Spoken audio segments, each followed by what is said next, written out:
Hello and welcome to another Sandro's Success Stream with me, Sandro Forte, and today's very special guest. I've known this young man, and I can call him young because he's quite a bit younger than me. But this young man and I met several years ago. If you've listened to my podcast, the Sandro Forte podcast, you will have probably come across this individual. He is an amazing individual, someone who has, and if you're dialing in today and you have ever had to deal with any kind of change, then this is the Success Stream chat today with my guest that is absolutely for you. Mark O'Brien is a former professional footballer with a very, very unique story indeed. I'm not going to steal his thunder because I'd love him to tell the story. It'll probably be question number one. But let me just give you the heads up. This is a footballer who, in the peak of his career, the prime of his career, ended up having not just one, but two open heart surgeries, a whole series of injuries, a curtailed career, a whole bunch of challenges that followed, and then the reinvention of himself, which you'll find out about. He is quite remarkable. I absolutely had to have him back on the Success Stream. Mark O'Brien, I think we go back a few years, probably can call you a friend. Really, really good to have you on the Success Stream today. No, it's great to be back. It's great to catch up and have the conversation. And as you say, like it's been a roller coaster of a career, but one that has led me in the right direction to kind of be where I'm at today. So let's start at the beginning then. Tell us your story, because I've created the shop window, your opportunity to fill it. Take us right the way back to the start of your career. Aspiring footballer, ends up turning professional, has a terrific career. Many people in the game or know the game will know you. But then start at the beginning and kind of take us on that journey to the moment where literally your life turned upside down.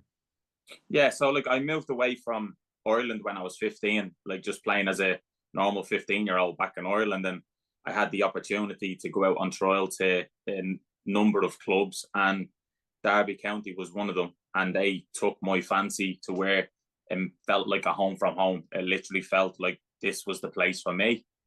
So after I'd done me the equivalent of GCSEs in Dublin, I flew away, and it was the best thing that I've ever done. Like I could have moved halfway around the world to play football. So leaving at such a young age to a lot of people probably seems daunting, but I was actually getting to live my dream. I was getting to kick a ball every day for the rest of my life, and that's how I seen it.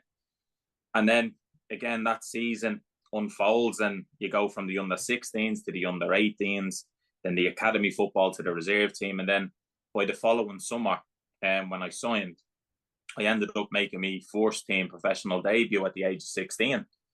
So then that was like a whirlwind, where the season before I'm down a local park, and then a summer later I'm playing in front of 23,000 people in a stadium. Like it was just a surreal moment, but one that I always look back on and just think like that was the beginning of everything. That gave me the taste of thinking I've made the right choice. This is exactly what I've wanted.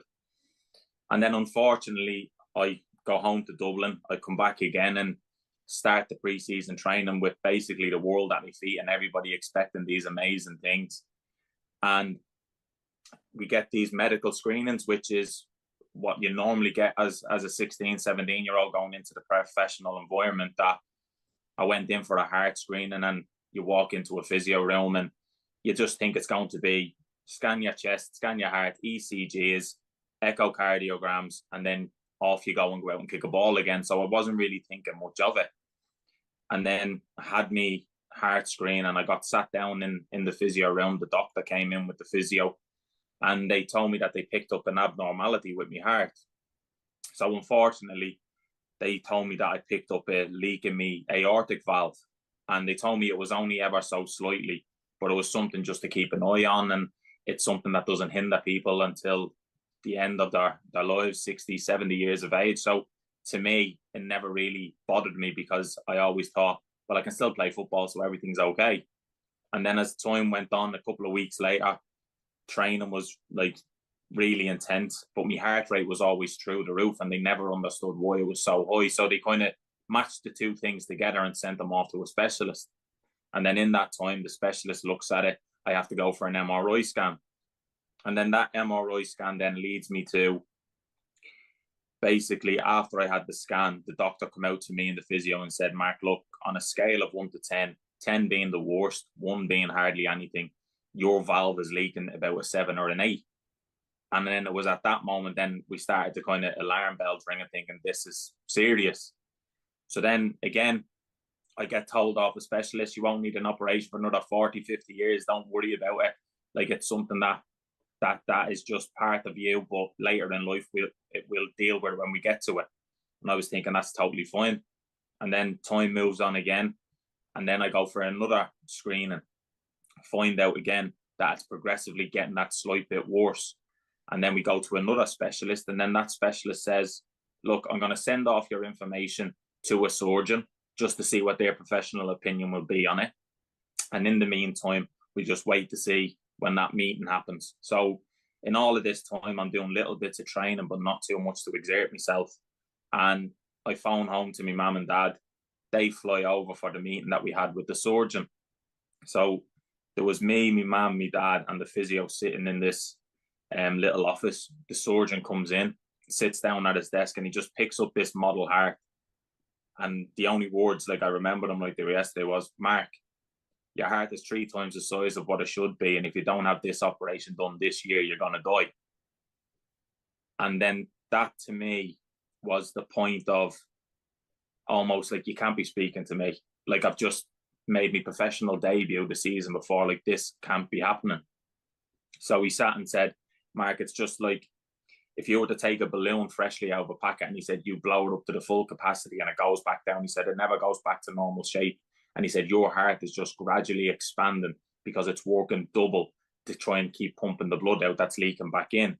And he said, it will get to the point where you'll walk up a flight of stairs, you will feel fatigued. And he said, your heart will just stop. And he said, your heart is dealing with it for right now because you are fit because of football. So again, with me being 16, I just asked, can I still play football? Like, and it was funny when I look back at it, but that's all that I cared about was, can I still play football? And he told me, Mark, you'd be lucky to play down the park with your friends after this operation. Probably playing professionally isn't going to happen due to the fact of how intense it is, the high levels of fitness that's needed. He said, you may not reach that ever again.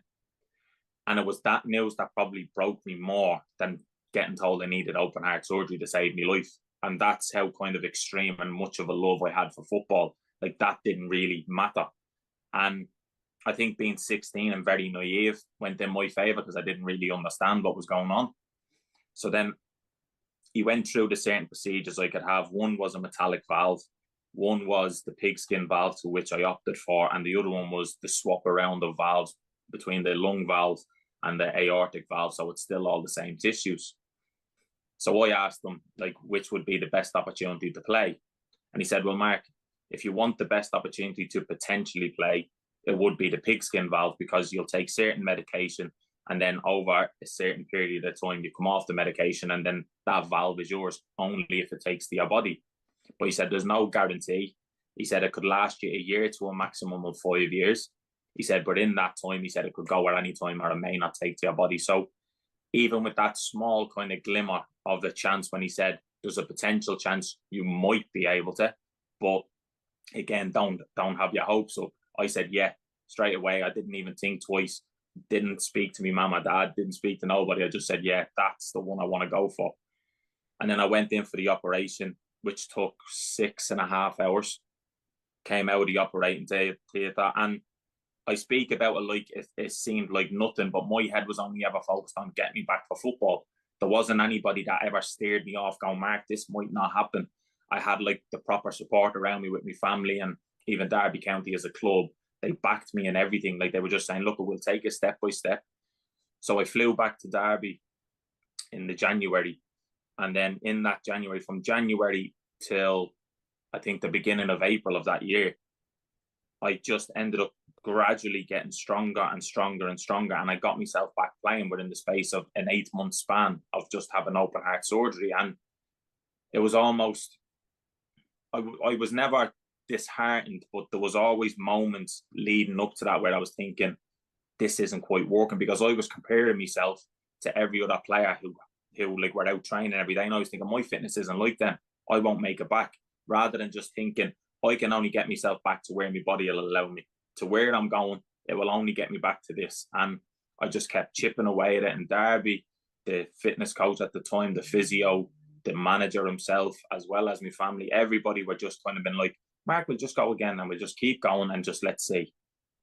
And then I got myself back playing at the end of that season. And I think once I got myself back playing, I didn't care whether I was with a senior team again, a reserve team, an academy team to when I was only 16, I was 17 at the time then, that I didn't really care where it was. And just to make it that even though I didn't play much football that season was probably one of the most successful seasons I've had, because it gave me back that hunger for football that I always knew that I had, but it made me love and enjoy it so much more, to where every single season after that, I had a heart scan every single season to see if I was allowed to play the next year. So it was almost every single season I had to play it like it was going to be my last, make the best memories I could and give it everything. And in those short times, it was almost like, right, now that I'm facing all of this and now I have the opportunity of playing, just go for it. And every single season, just keep going for it. And then that's why, as the seasons went on and I've picked up cruciate ligament injuries, but the open heart surgery was the start of me facing any sort of adversity, but knowing I could overcome it. Because if I can get back from open heart surgery, I can get back from a cruciate ligament injury. If I can get back from cruciate ligament injury and open heart surgery, I can get back from a bad ankle. And there was never a single thing that I ever doubted in myself, because I always had it in my head, unless a doctor tells me, Mark, you need to stop because of your valve, there was going to be nothing that was going to stop me, because I thought, well, if I'm able to get back from that when I got told there's probably no chance of ever being a professional again, do you know what? Everything else seems a lot simpler. And I was able to kind of put that forward and put that straight for myself going through everything. And as my career went on, I faced injuries. I went on and played. I faced rejection from managers. But you know what? It all kind of stemmed towards, I'm going to keep going and I'm just going to keep going. So I ended up getting myself to Newport County after going to Motherwell in Scotland for a year. I went to Luton, where a manager didn't want me and didn't like me. And that probably nearly broke me, because in that time scale, and while I was in that time scale of a manager's opinion not quite going my way, it was almost like tough to take, because I wasn't injured. There wasn't anything in my way but a person's opinion. And then that gave me a new element of understanding football, going, right, football is a massive game of opinions. And how I play and how I am doesn't suit this manager. But I had to go through a lot of probably more mental strength that way, because in that time frame of having a heart scan every year, it was slowly defeating me when I look back, and it was really getting to me. And I do believe I went through certain depressions, but never spoke about it, because you just have to accept it and go, well, this is just football. Whereas, as I say, that narrative isn't always the right way to say it. But because it wasn't me heart stopping me, that's why it disheartened me, because I was thinking, I just want to play. And now there's somebody telling me I can't. Like, I couldn't understand it. But again, I went back into those reserves of, if I can get back from this, there's going to be nobody to stop me. I ended up getting a move to Newport County, and they were in this relegation battle, which, when you think back to it, we were 11 points from safety with 12 games to go in the league. It's one of those things that's probably near on impossible, unless mathematically we are still safe, but it's impossible to think that we're probably going to stay safe. And we got it all the way down to the last day of the season, where if we win the game, we're safe. If we lose the game, we're relegated. And in that time, we're 1-1 going into the 89th minute. I ended up going up front. The ball dropped to me and I ended up scoring a goal, and we win 2-1. And then it was my first time that I've ever kind of cried for football. Like, that one moment of, this was meant for me. Like, the stuff I've had to face, the injuries I've faced, the rejection I've faced, that one moment in the spotlight to think, this was meant for me. Like, this one moment where everything you fought for and everything you've gone for has just fallen to me. And I ended up creating some of the best memories I could ever think of at Newport, where from that goal, we end up getting to a fourth round of an FA Cup, playing against Tottenham Hotspur. The next season after that, we make it to a playoff final, and we get to the fifth round and play against Manchester City, and I get to be captain of it all. The following season after that, I get to start the season really well, and then COVID hit. But then it's in that last season where, when COVID hit, that's when my life turned upside down, because it was during COVID, we had an off-season plan when football came to a stop, and we had like a fitness plan to just keep going, go out and go on walks and jogs and everything that you can do. And there was one evening I was sitting on my sofa, and in that time of sitting on my sofa, one evening I just got a big thump in my chest where I could feel my neck pulse and my arms pulse, and I could feel myself getting clammy, and I didn't know what it was. So in that time, I found the doctor the next day. I said, Doc, when I lay on my left-hand side, I can't breathe. I said, my neck is pulsing. I said, I'm getting palpitations and I don't know why. I said, all of these things, like I said, I'm not feeling myself. And he explained over the phone, it could be something known as an ectopic beat that everybody experiences, everybody goes through. But just for me, maybe I'm experiencing it a little bit more. I've never had it before. So I kind of took his word for it at that point, and I kept going out cycling and I kept going out jogging, not realizing that there's something wrong. But yet I'm still getting these pulsating feelings in my neck, through my veins. And at the beginning, I was only feeling the palpitations, but then I started to feel the fatigue. Then I started feeling the slight lightheadedness. Then I started feeling the dizziness. And all those symptoms lead towards, right, there's something not quite right. So I explained all this to the doctor, and he got me a heart scan during COVID, which was difficult to do in anyway because hospitals were jam-packed. And I ended up getting myself to the hospital. And I sat down with the doctor. I had the heart screen, and I sat in the office. And in the time of sitting in the office, the doctor walks in and he looked at me and just goes, Mark, we've just found your valve is leaking again, but it's leaking very badly. And it was that part of the sentence that I just kind of latched onto, but straight away I dropped my head and I just began to cry. And he was trying to console me and say, Mark, there's procedures out there to continue on your career. There's things we can do. And I said, no, I said, you don't understand. I need to retire, because when I was 16 and I gave myself the option of the pigskin valve, I said, I'm only having one for my life, one for football and one for my life.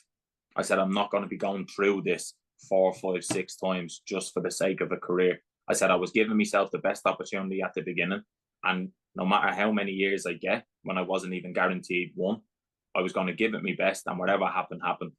And luckily enough, I got 11, almost 12 years out of it. But this time, I thought I was prepared for the, Mark, you're going to have to retire. And I actually wasn't, because every single season programmed me into the feeling of, Mark, your heart screen is done, your valve is fine, you can go and play. And I always used to think to myself, there's going to be that one time it's not, but when it does, I already know what's going to happen. But once I had to accept that, me whole life changed, where I just broke into tears at that time. My ex-partner I was with at the time, I went outside, I started crying again, jumped on the phone to my mum. My mum flies over to me straight away, and I just can't really get my head around that I can't play anymore. Like, it just didn't seem real. And I had to phone my club manager. He ended up kind of just being really like blunt with me on the phone, because I don't think he could get his head around it. And later down the line, he told me he got off the phone and started crying himself, because I was someone that got on really well with him, and he was my manager, but we got on really well, and he was devastated for me. And it was the same for myself, where I thought, well, I'm going to have to put something online. And me not thinking anything of it, I didn't really want to say anything, because I just thought, well, I didn't have an illustrious career. I didn't play in the Premier League. I didn't play international football. I didn't do these loads of things to what you think people give you credit for. I just thought I had a standard career. I was good. I was lucky enough to stay in it for as long as I did. But I put a post out on Instagram about saying, like, the news that I've gotten, and I've got to go through open heart surgery again. And straight away, messages just flooded my phone, and it ends up on Sky Sports News, it ends up on BBC News, it ends up on ITV. And straight away, like, it took me off guard a little bit, where I started to get upset again, thinking, now it's real. Like, I didn't believe that many people would pay attention to my career. It was humbling, because I got to feel like, actually, I'd done really well in my career. Like, people have taken notice. Like, there was almost a sense of feeling like good about it, but then it made it so much real seeing it on a screen that I'm not going to play football anymore.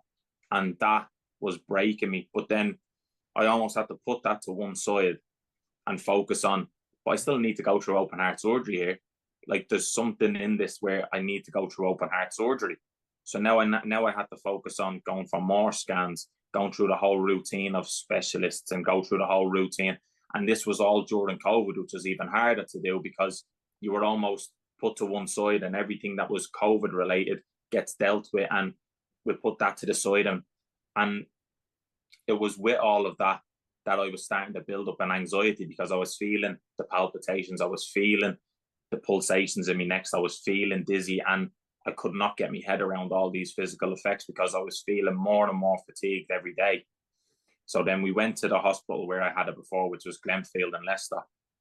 And in that time of going there, they took one look at me and they could see that I was an anxious mess. So I ended up going home, and then they phoned within a couple of days to say, we want to admit Mark back in. And I remember I was sitting on this sofa behind me with my mum, and I went for a CT scan that day. And when I came home, I'm sitting on the sofa, and then the doors over my shoulder, I had to open both of them. I could feel myself starting to sweat, and then I could feel my hands all clammy, and then my chest just started thumping.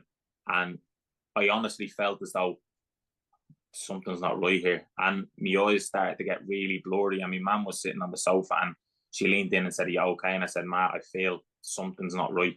So she held me hands. And in that time of holding my hands, she like put her head down. She told me just to keep breathing. And she was almost like I could hear her saying prayers. And it was the first time that I almost thought to myself. And in that moment, I thought, well, my valve isn't working properly. I could die here. I think I'm having a heart attack. And that thought went through my head, and I just felt nothing but thinking, I need to be saved. Like something isn't right. So I ended up getting admitted into the hospital, and I spent 2-3 weeks before the operation in there because they were trying to get people through. I was in an offset ward because you couldn't be near the COVID end, and all of these different things that were going on. No family were allowed in the hospital, which nobody was allowed around. It was just you and doctors. So I'm sitting on the offset ward, and they came in and said, "Mark, you can have the operation on Thursday in a week's time." And I was thinking, brilliant, I have one more week and I get to have open heart surgery. But also, I was terrified because I know what it was like to go through it. I know the recovery, and I was terrified to go through it because I was almost thinking, well, there's no one allowed to sit by the side of my bed. Is this the last time anyone has seen me in the state that I was in? And I'm not going to make it. And all of these things just rushing through my mind. And then 3 days before the operation, again, in the same evening, I started to get the sweats. I started to feel all the palpitations, but I'm clicking the night nurse to come running in. They'd give me an ECG and an echo, and they said, "Look, your heart rate is up through the roof. You might have an infection," because I started to vomit. So I get put into an offside room. They do all their exams and say, "Mark, look, we need to check you for infection. We need to check to see if you've got endocarditis in your valve," and all of these different things where I'm just literally laying there just hoping to survive. Like I was literally, all I could say was I was in survival mode, just hoping everything was okay. So we got to the Wednesday, and I'm laying in the main ward now. They wheeled me onto it, hooked up to all the machines behind me. And the surgeon came in that evening. And when the surgeon came in that evening, he stood next to the bed. He said, "Mark," he said, "this is what's wrong with your valve." He said, "We're checking to see if you've got an infection, because one, if you've got an infection, we can't operate tomorrow.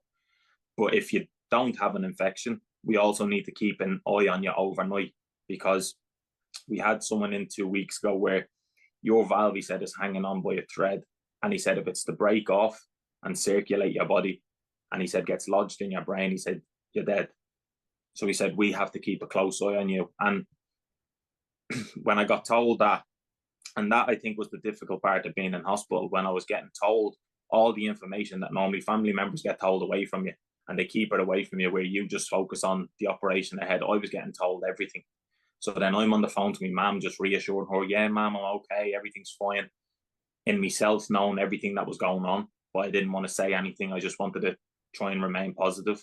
I had my mum on the other end of the phone trying to remain positive. I had like my ex-girlfriend at the time, trying to stay positive, and we're all trying to like keep the same secrets away from each other, but all knowing the same things, that Mark is on the verge of, could potentially die. So I think I slept for 20 minutes that evening. And then when I got woken up, the doctor come around, and it was like literally, I remember he came in and he just stood there and goes, Mark, there's no infection, we can give you the operation. And again, you don't realize when stress and anxieties build up in you sometimes, that it was like a weight off my shoulders. I just burst into tears, and I've never cried so much in all my life through all of these processes, but I just burst into tears and I grabbed his hand and I thanked him. Now, this is going from somebody who was afraid of having open heart surgery to then thinking, I cannot wait to have it. Because the moment I kind of knew it was saving me life, when it got told to me how it did, I couldn't wait to have it. I was thinking, just wheel me down now. So I get all prepped for it. You get wheeled in, but you don't get wheeled into the anaesthetic room. You get wheeled straight into the theatre because of COVID. And I'm laying there, you see all the monitors in front of you, the big spotlight on top of you. There's about 5 doctors, 6 doctors there, 10 doctors behind you. And it's all kind of surreal where you're thinking, right, there's no turning back now. Even if I wanted it, I can't. But I ended up having the operation, and that took almost 7.5 hours. Came out of the operating theatre, woke up in intensive care, and straight away the first phone call was my mum, and I just said I'm alive. And once I knew I was alive, was always my thing of going, I can handle the physical recovery. I can handle all of them things because I've been through these things before. Once I know I'm alive, I will get through anything. And that's where my mind always led me. But then in that time, I think what I underestimated the most was, even though I knew what was ahead of me recovery-wise, the actual mental side of it is something that I struggled with so much, where I was in hospital for an extra 4 weeks because they thought I had another infection.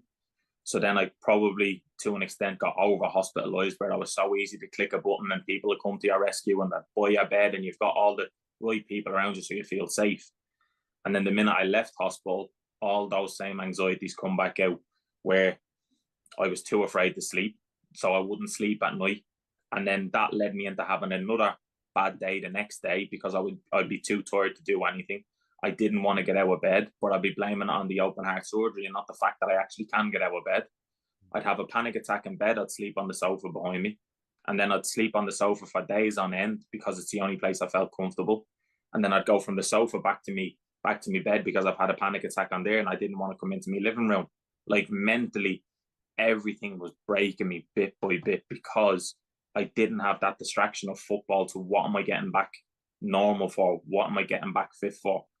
And once I started having panic attacks, that started to change me because the panic attack was all the same symptoms of tired, fatigue, dizzy, clammy, everything that gave me the reason of thinking there's something wrong with my heart were all the same symptoms. So I could never differentiate what's real and what's not, what's my mind playing tricks and what's actually going wrong. So I almost turned into a hypochondriac of every little small thing I felt, there's something wrong. It has to be my valve. It has to be.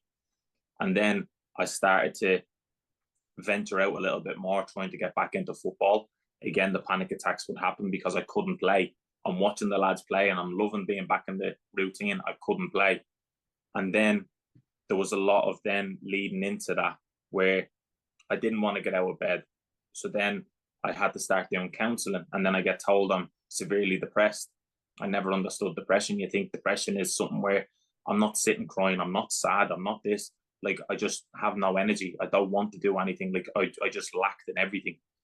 And I got told that was depression. And I started to understand that so much more.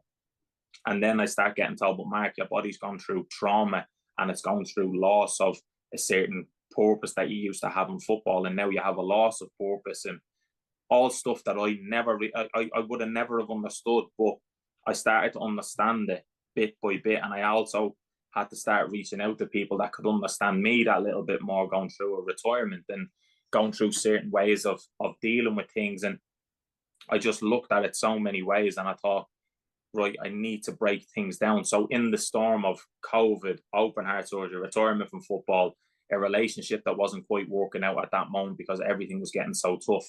Like, it was like all one big storm. and I couldn't navigate through it. So I had to kind of break down each individual one and say, well, this isn't quite working. Now I need to understand, like, what I need to accept that I'm not going to play again. And then acceptance came into it, where I needed to start accepting the situation I am now and the situation I'm in now. But that came with, I had to do a year of that. And then I started exploring other different things away from football to then start making life seem a little bit more exciting, that I'm not successful because of football. Football was successful because of me. And then I had to start seeing things differently that way. And then I started to understand anxieties, and I started to understand what depression was and what was it that needed to be done, and what are the routines that are going to be newly suit me, because old routines I can't do anymore. And the only things that I was programmed with, that I'm not allowed to do anymore. I'm not going to go out and kick a ball and train and do all the stuff and come back and have a sleep. Like, these were all things now where it was almost reprogramming my whole life all over again to see what's life after football. And it took time. And I even say 4 years now down the line, I still have times where I'm still trying to navigate myself through it. I'm still trying to figure out what's right and what's not. But I have so much stronger of an idea where anything that came my way, I just said yes to everything. So whether that was jumping onto a podcast, whether that was somebody telling me, Mark, you should do a book, whether that was, Mark, you should do a talk on this stage, Mark, you should do a bit of commentary, Mark, you should do coaching, like all of these things that were alien to me once I played, now I started to say yes to, and it opened my eyes to think, actually, maybe the open heart surgery, from what it seems was a bad thing to turn my life upside down, I look at it now and say it's given me a head start on things I was going to have to face in anyway in a couple of years to come. And now, when I have the acceptance of that, it puts a better spin on it. And now I see things in a positive way, where all of these experiences that I've gone through have led me to here to help people. And now I can sit and have empathy towards people, as well as understand people in certain situations. And this isn't just football, this is life itself. And you can kind of navigate them all the way through, where people don't have to have open heart surgery to understand me. People don't have to have a football career to understand me, because the feelings that I feel through all of that are feelings that everybody feels. So it's about understanding and being more open and honest about the stuff that I've gone through, that people can relate with it on that basis, rather than talking about a football career where I struggled, because not many people can understand. Not talking about open heart surgery where I struggled, where people can understand open heart surgery, but the actual struggle itself with the mental side of it, everybody can go through. And I believe now is where I went through all of that to hopefully try and set examples, but be that person to try and help people to this day. Wow. I think this might be the first live stream ever that I've done where the person I'm speaking to kind of answers every question I had in my mind during the course of the conversation. I mean, this takes a lot of unpacking. We don't have the time to deal with all of it, but some of the words I heard, and you're absolutely right. I was going to make the point, Mark, that we're not saying for 1 minute that people have to go through open heart surgery to discover themselves, but some of the important words I heard. Right at the beginning, you have this great passion for the sport that you love, that was your life. You were very tunnel vision, very focused, set the bar really high. I hear the word change. I hear the word despair. I hear the word trauma. You've gone, it would be fair to say, full circle, I suppose. And the one thing you haven't said, because you're too modest to say it, but I'm going to say it. One of the things that I've always liked about you, and the reason I follow you on social media, is because you have been very honest about your journey. A lot of people, internalize the way they approach their lives. I think it takes a very brave individual like you to share your experiences. You talk about depression. It's not a word we hear very often, certainly not coming from the person who has been through that experience. But you're very open about it. And I know you engage with a lot of people who, to one extent or another, go through some kind of upheaval, change, trauma, depression, whatever it might be for each individual in life. And I think you're absolutely right. People really resonate and identify with you, because we all have our own internal struggle. Yours is quite a story, of course, and fairly unique, but we all have, to a greater or lesser extent, our own challenges. One question I get asked a lot, Mark, in the normal course of my everyday life, and I think There's nobody better qualified to answer this than you. But, you know, despite the fact that, as you say, 4 years on from the second open heart surgery, you know, all the amazing times you experienced in a 12-year career, but some of the heartbreak too, and that moment when you realize that football, your dream, your love, your passion is over, and you start this journey of reinvention. And may I say, this reinvention that you've been through is incredible. I mean, player care officer at Newport County, doing everything you can to help other people identify some of their own challenges. But I suppose the question I have for you is, when you arrive at that point where you feel it just can't get any worse, how do you start the process of reinvention? You know, you're very honest and you say, you know, not quite there yet, probably will never be there, maybe. But how are you here today? How have you addressed the idea of a book? How have you got back into work? How have you faced staying in football? Because a lot of people would have turned their back on it. It would have been too painful. How do you deal with, you know, you're here 1 minute, you know, about as low as you can possibly get, to the moment where we on a live stream talk about, you know, your successes, the future, and the rediscovery of this passion you have for life and the game and what you're giving back. How do you do that, Mark? You know what? Like, I think one thing that I look at is I started to understand that everything from being positive is all a choice. And I started to realize that, yeah, at one stage, there was a lot of people around me that I did listen to. It was about having the right people and listening to the right people, of not almost thinking I know it all. Because when I was down and out, I had a lot of people who would tell me, Mark, I think maybe counseling might help you and maybe these things. So it was almost like being open about my own struggle, but then being able to word that to people, where the people I trusted, and it wasn't about saying I'm going to be open and honest to the world and tell everybody at the time.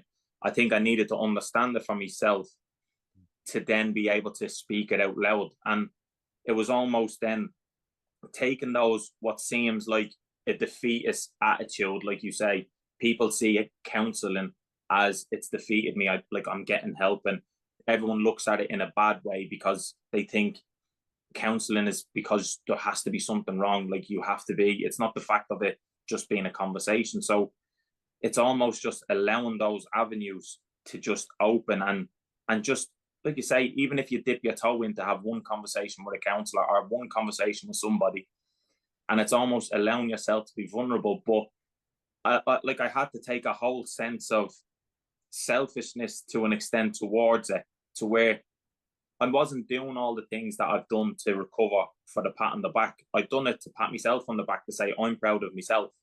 And I think a lot of self came out of it, to where I came from a sport. And it's the same when people come from things in life where you don't want to be seen as the person that's the big I am and pat yourself on the back and I'm this and I'm that. Like everybody wants to try and pretend I'm humble. But I think when it comes from the fact of going, actually, do you know what? I am proud of everything that I've gone through. Look, I am struggling.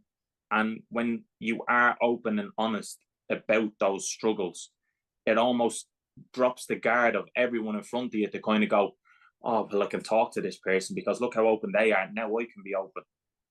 And it starts to just open your mind to that this is not just a you thing. This isn't just me who's ever gone through this. This is I'm speaking my truth for hopefully somebody else to speak their truth. And even if they don't want to speak their truth, then they could almost hear somebody speak of it to make them feel that little bit more comfort in themselves.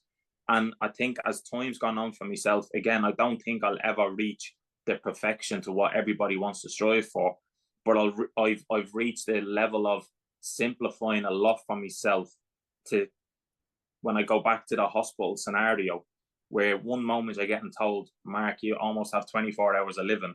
And now I get to wake up each morning.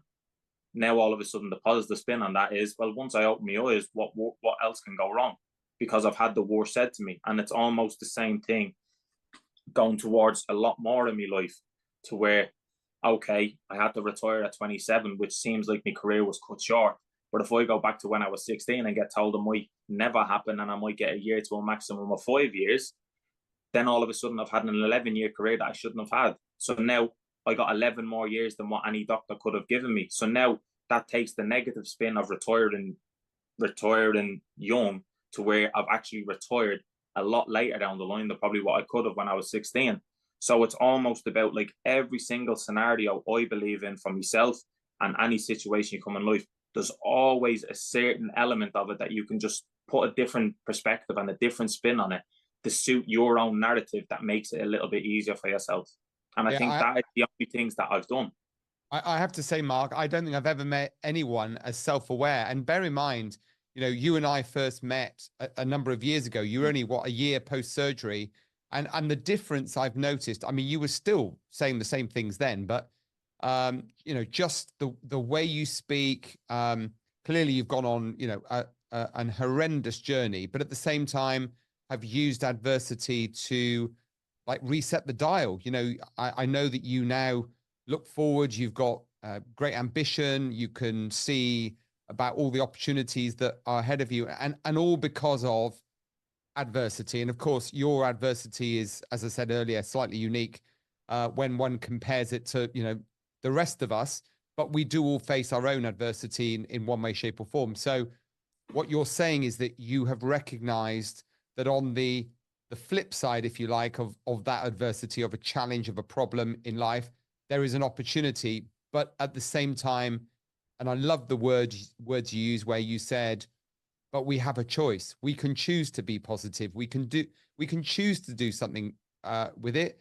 For a period of time, you chose not to. You know, you laid on the sofa and pulled the metaphorical duvet over your head, and you were kind of finding it difficult to deal with. And again, I love the fact you've been so open and honest. And if only more people were, the world would be a different place. But I think the message that everyone listening today will get loud and clear from you is this kind of you've got two choices. You can either roll over and accept what's coming, or you can do something about it. And I mean, you're a living, breathing example. Put us all out of our misery. Which valve did you go for the second time around? I have the metallic valve. So literally, I'm like a ticking clock in a quiet room. The clock that never stops. The Bionic Man. You're not old enough to remember the Bionic Man. I do actually remember the winner you scored for Derby in the playoffs. So or in the final game of the season. But I mean, it's been brilliant talking to you, Mark. I mean, tell us about what you're doing. You know, tell us about how people connect with you on social media, because you've got to follow Mark. If you're listening to this today, just the words of wisdom, the things that he posts, the videos, that they're really, really inspirational. You should watch them. So, Mark, how do people find out about you on social media? You know, and tell us about anything you're doing and ambitions for the future.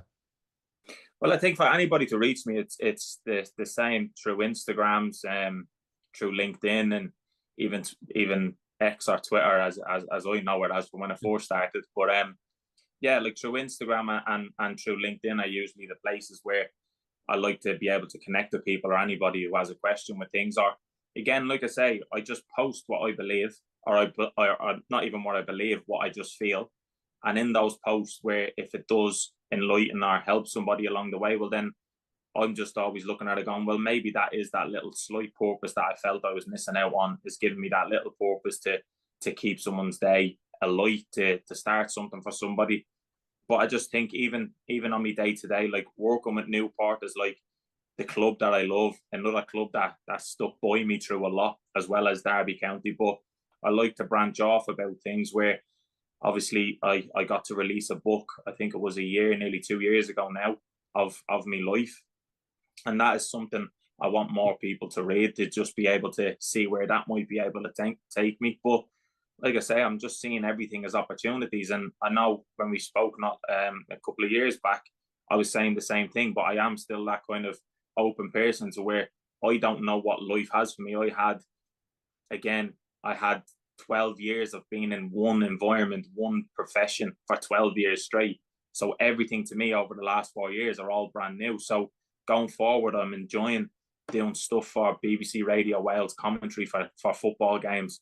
I'm enjoying the fact of when somebody wants me to go to a convention, or somebody wants me to go and speak about my journey, or speak about my football career, or speak about the open heart surgery stuff, well, then I'm more than happy to go do that. And if somebody wants to talk about a mental health side of stuff that they have a struggle, well, then I'm more than happy to do that. And again, my life is an open book, and I've wanted it to be that way because I know it helps me just as much as it does someone else, because it gives me, again, that positive spin to go, well, all of this was for a reason, and this is my reason. Whereas I could sit on it and go, why did this have to happen to me? I actually have spun it now for me to go, well, it's happened for me because of this. So when this person speaks to me, I can actually understand. And when another person says something to me, I'm not sitting in the dark on it. I can actually empathize and understand. So as I said, I have so much more of an understanding that I believe all of this has given me, which has only led me onto bigger and better things. Well, Newport County are very lucky to have you. So is BBC Radio Wales, although I'm not sure how someone with such a lovely Irish accent as you gets yourself understood in Wales. But anyway, that's another thing altogether. And we are very lucky to have you on the live stream today, Mark. Final thing, tell us the name of your book. The name of my book is Game of Two Hearts. So it literally it says what it is. It's literally a tale of two parts of my life that were split by two open heart surgeries. Love it. And I've read it and it's really good. I thoroughly recommend it. Right, Mark O'Brien, time for us to go, unfortunately. Thank you for so openly and honestly sharing your incredible journey, both the downs, but more importantly, the ups. A real inspiration to all of us listening today. Thanks so much. Honestly, thanks very much for having me on.